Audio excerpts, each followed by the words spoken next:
Buenas tardes, chicas Ebuná y todos aquellos que estén al alcance de esta grabación. Hoy continuaremos el estudio del libro de Éxodo, trabajaremos el capítulo 4 y el tema es la encomienda. En el capítulo anterior vimos cómo Moisés tiene un encuentro con el Dios de sus padres. Dios les reafirma el pacto hecho a sus ancestros y les revela la esencia misma de su ser. Yo soy el que soy, le dijo en Éxodo 3:14, el que existe por sí mismo, el que hace que las cosas sucedan. Ese yo soy le ofrece la gran encomienda de regresar a Egipto y liberar a su pueblo. La espera había terminado. Por fin serían libres. En el versículo 1 del capítulo 4, Moisés continúa mostrando su temor para realizar la encomienda de liberar al pueblo de Israel.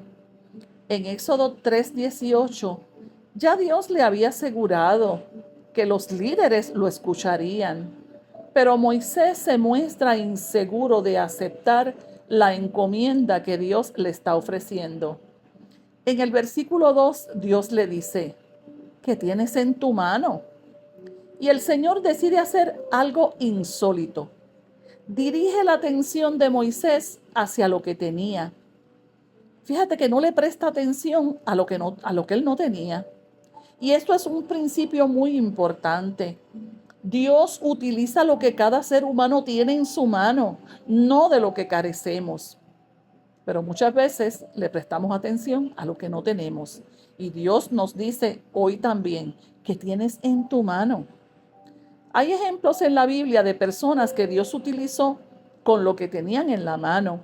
Por ejemplo, vemos a David en Primera de Samuel 17:49, que cuando se enfrentó a Goliat tenía que en su mano una honda y una piedra y 5 piedrecitas. Vemos a Sansón en Jueces 15:15, que con una quijada de burro tuvo victoria sobre un montón de filisteos. El niño que donó los 5 panes y los 2 peces en Juan 6:9, y con eso se alimentó una multitud de más de 5,000 personas. Entonces, el Señor le pregunta a Moisés, ¿qué tienes en tu mano? Y él le dice, pues una vara. Era una rústica y sencilla vara con lo que él atendía los animales. Pero esa sencilla y rústica vara adquiriría dimensiones insospechadas para Moisés. Moisés no tenía una idea de lo que con esa vara Dios iba a hacer. Con ella se abriría el mar rojo, saldría agua de la roca, se levantaría como símbolo de victoria en las batallas. En Éxodo 4:20 se le nombra a esa vara como la vara de Dios. Y Dios, que es tan maravilloso, toma algo común como una vara y la utiliza como un extraordinario instrumento. Alabado el nombre del Señor. En los versículos 3 y 7 se describen dos señales milagrosas. La vara que tenía en la mano se convierte en serpiente y la mano de Moisés se puso leprosa.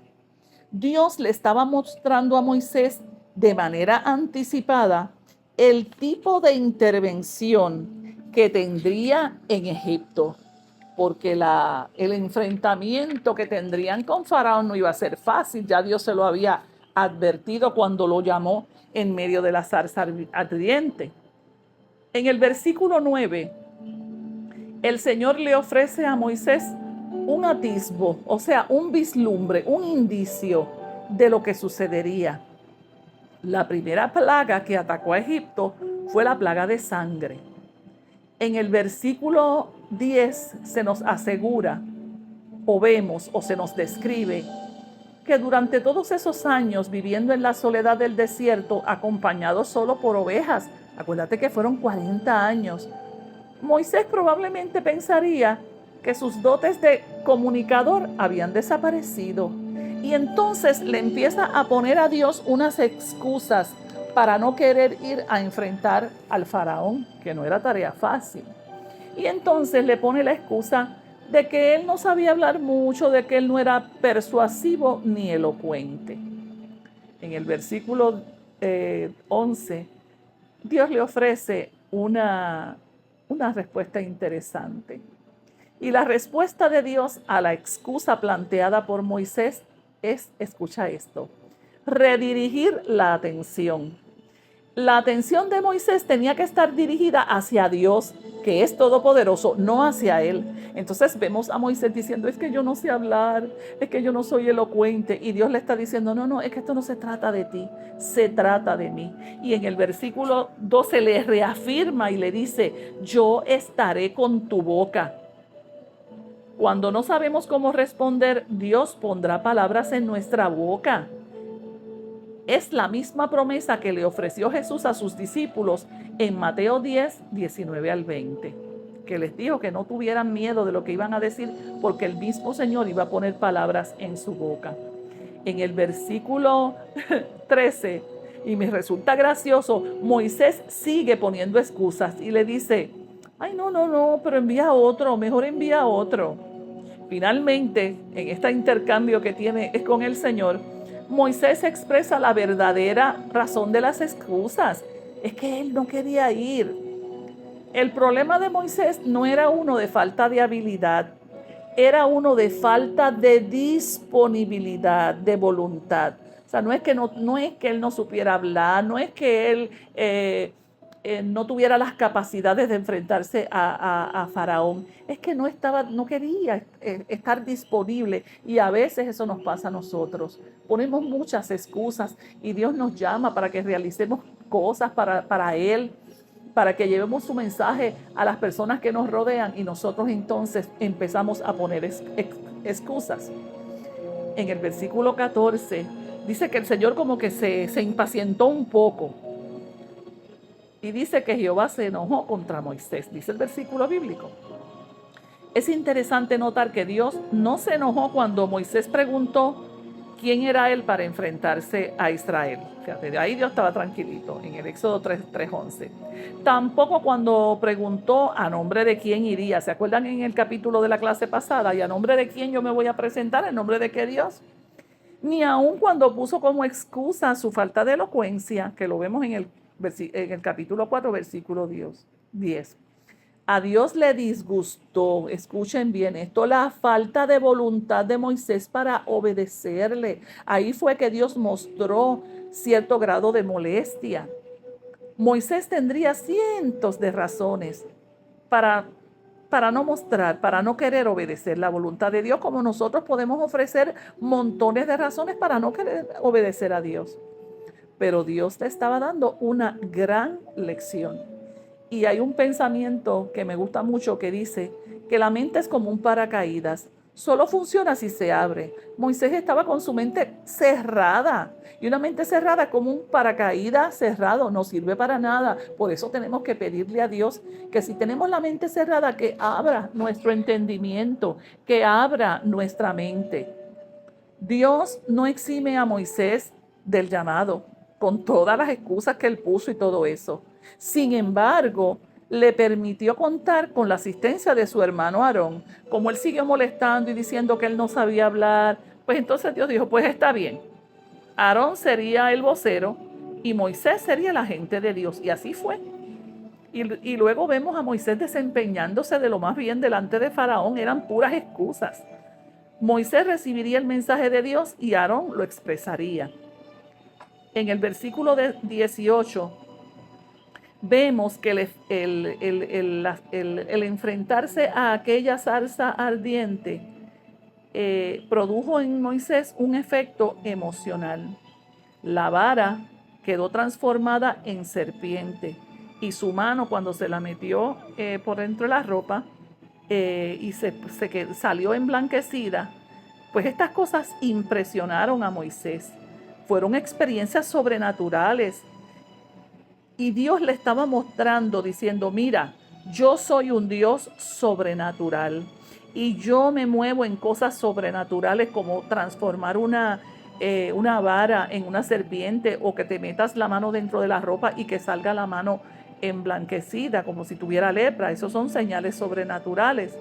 Pero Dios le estaba diciendo a Moisés, hay cosas que son más importantes que las señales sobrenaturales. y es la obediencia. Moisés no tenía idea de a lo que se iba a enfrentar a pesar de que Dios le advirtió. Atrás quedaron las excusas y la falta de voluntad. No le quedó más remedio que decir, sí, Señor, yo iré. Moisés, muy respetuoso a las costumbres de la época, dice la Biblia que informó a su suegro Jetro, recordemos que él vivía en casa de Jetro y se había casado con Séfora, la hija de Jetro, y como era la costumbre, él le informa a Jetro que va a volver a Egipto, porque Jetro, como era la costumbre en ese tiempo, era el jefe del clan. No sabemos si Moisés compartió con su suegro el verdadero propósito de su regreso, de que iba a liberar al pueblo. Pero podemos inferir que no lo hizo cuando le informó que se iba a Egipto para ver si sus hermanos todavía vivían. Ahí vemos que todavía Moisés estaba dubitando, un poco inseguro, porque él no sabía lo que le iba a esperar en su reencuentro con su pasado. Recuerden que él salió de Egipto huyendo porque había matado a un hombre. En el versículo 19, Dios le ofrece a Moisés un mensaje para tranquilizarlo, que le dijo, mira, han muerto los que procuraban tu muerte. Pues ahí él se tiene que haber quedado un poco más tranquilo, porque ya el faraón que lo buscaba, pues no estaba. Qué maravilloso es nuestro Dios, que conoce cuáles son nuestros temores. En el versículo 21, Dios le advierte a Moisés de la actitud antagonista que el faraón asumiría. O sea, esta tarea no sería fácil. En el versículo 22, el Señor le dice, Israel es mi hijo primogénito. Toda la humanidad es creación de Dios, pero Israel ocupa un lugar especial. Es un pueblo con una misión especial en el plan divino. Israel tenía una posición y unos privilegios, pero también tenía unas responsabilidades. Recordemos que por la línea de descendencia de Abraham, Isaac y Jacob, vendría el Mesías que salvaría la humanidad. En el versículo 23, el Señor le ofrece otro anticipo de lo que vendría. Y sería, ya Dios le estaba diciendo, hablándole de la última plaga, porque fueron 10 plagas que azotaron a Egipto, pero ya desde plano, desde entrada, ya Dios le estaba diciendo, mira, los primogénitos van a morir, que esa fue la última plaga. En el versículo 24 y 26 surge un evento que yo lo considero un poquito raro. Dice la Biblia que en el medio del camino tuvieron un encuentro y Séfora, la esposa, le dice a Moisés, tú me eres un esposo de sangre. Esta parte donde ella se detiene porque un ángel se le apareció y quería emitir un juicio sobre él porque él no había circuncidado a sus hijos. Si nosotros recordamos, para los judíos, la circuncisión era la señal del pacto. Dios se lo exigió a todos por eso es que los judíos se circuncidan y esa es la señal del pacto. Y entonces Abraham circuncidó a Isaac, a Ismael su otro hijo y a todos sus siervos y a todos los de su casa. No sabemos por qué Moisés se había olvidado de esta práctica, probablemente en el olvido, pero muchos años, y estas tradiciones orales muchas veces se dejan de contar, porque era todo oral, porque la gente no sabía leer ni escribir. Algunos concluyen que era muy importante que Moisés comprendiera la seriedad de su llamado. Próximamente él se convertiría en el líder que los libertaría de Egipto. Y Moisés sería el ejemplo al que el pueblo seguiría. La vida personal de Moisés tenía que estar en orden antes de pretender dirigir la vida espiritual de los hebreos. Como les dije, Dios había establecido la ordenanza de la circuncisión en Génesis 17, del 10 al 14, cuando Abraham circuncidó a sus 2 hijos. El versículo 14 advierte que el que no realizara la ceremonia moriría. Por eso este encuentro fue tan drástico y Séfora fue la que tomó la iniciativa y le dijo a él que él era un esposo de sangre, refiriéndose al acto de la circuncisión, porque él no había circuncidado sus hijos. Podemos inferir que Moisés descuidó esta ordenanza. Y Dios quiso demostrarle a Moisés que este asunto era serio, porque la circuncisión para los judíos era la señal del pacto entre Dios y su pueblo. Séfora, la esposa de Moisés, toma el control de la situación y una mujer aguerrida y circuncida a su hijo. Algunos comentaristas afirman que la expresión esposo de sangre implicaba que Séfora detestaba esta costumbre por considerarla una costumbre bárbara. Podría ser, pero la costumbre de la circuncisión también la practican los musulmanes. Así que esa explicación no estoy tan de acuerdo con ella, pero se las traigo porque algunos piensan eso. Y que por eso Moisés no realizó la ordenanza. Pero todo esto es especulativo. Yo más pienso que Moisés, en el fragor de atender las ovejas y de estar esos 40 años en el desierto, se olvidó, porque a veces nosotros nos olvidamos de prácticas buenas, de prácticas que caemos como en este descuido. Yo creo que eso fue lo que le pasó a él, pero el descuido era serio porque la circuncisión era la señal del pacto entre Dios y su pueblo. En el versículo 27 al 29 se dice que Dios le habla a Aarón para que tenga un encuentro con Moisés. Pasaron 40 años.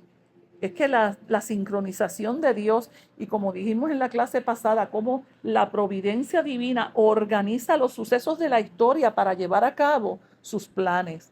Luego de una separación de 40 años sin ver a su hermano, este encuentro tendría que ser sin igual. Y entonces cuando se encuentran a mitad del desierto, Moisés le cuenta a Aarón todo lo que Dios le había hablado y había hecho, lo de la zarza ardiente y todas las instrucciones que Dios le dio y todas las advertencias a lo que ellos se enfrentarían. Entonces siguieron su viaje hacia Egipto y envían a Séfora y los hijitos de regreso con Jetro. O sea que cuando Moisés va a dirigirse allá, él no se encuentra con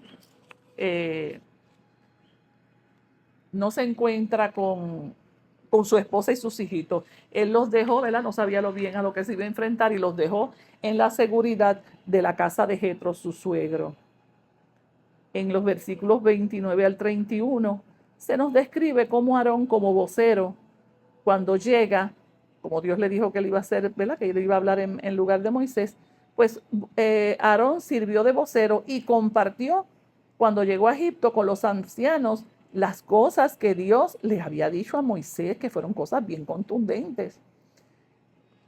Moisés entonces realiza señales sobrenaturales delante del pueblo.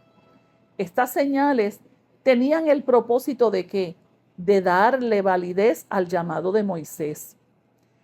Y es bien interesante que el pueblo recibe el mensaje de manera positiva. Recuerden que anteriormente habíamos dicho que ellos clamaron a Dios para que Dios los liberara del yugo opresor y que Dios escuchó su clamor. Dios se lo había asegurado en Génesis 3:18. ¿Qué diferencia entre esta vez y la otra vez cuando Moisés pretendió hacerse el representante de la liberación de su pueblo en su propia fuerza? Que ellos lo rechazaron y le dijeron, ¿quién eres tú? ¿Para qué te has puesto entre nosotros? ¿Qué diferencia cuando estamos en la perfecta voluntad del Señor? Anteriormente Moisés intentó liberar al pueblo en su propia fuerza, pero ahora vemos a un Moisés diferente. Ahora vemos a un Moisés que depende de la fortaleza y la dirección de Dios. Y dice la Biblia que el pueblo adoró. Y aquí vemos el comienzo del regreso del pueblo hebreo al Dios de sus antepasados. Luego de vivir como forastero en otra tierra, lejos de sus seres queridos, distanciado de todo lo que conocía, Moisés regresa al lugar de donde salió de manera tan precipitada. Habían pasado 40 años de espera, de preparación. Llegó el momento anhelado, la liberación de su pueblo. Moisés sabía que la encomienda era difícil y riesgosa. Se enfrentaría a uno de los reyes más poderosos del mundo antiguo. Atrás quedaron los sentimientos de inseguridad, de temor. Atrás quedaron las excusas, la falta de voluntad. Dios lo llamó y él obedecería. Oremos. Padre Celestial, bendecimos tu nombre y te damos gracias, mi buen Dios, por la administración de tu palabra hermosa. A través de la vida de este hombre, Señor, podemos ver reflejada nuestra vida también. ¿Cuántas veces te ponemos excusas, Señor? Y tú lo único que quieres es que nosotros te ofrezcamos lo que tenemos en nuestra mano, Señor. Abre nuestros ojos espirituales para que podamos ver qué tú has puesto en nuestras manos para poder, Señor, ofrecerlo en tu servicio para beneficio de la humanidad. Yo bendigo a los oyentes, a las oyentes de esta grabación y declaro en el nombre de Jesús que tu palabra produce el fruto esperado en cada corazón. En el nombre de Jesús de Nazaret. Amén, Señor. Gracias.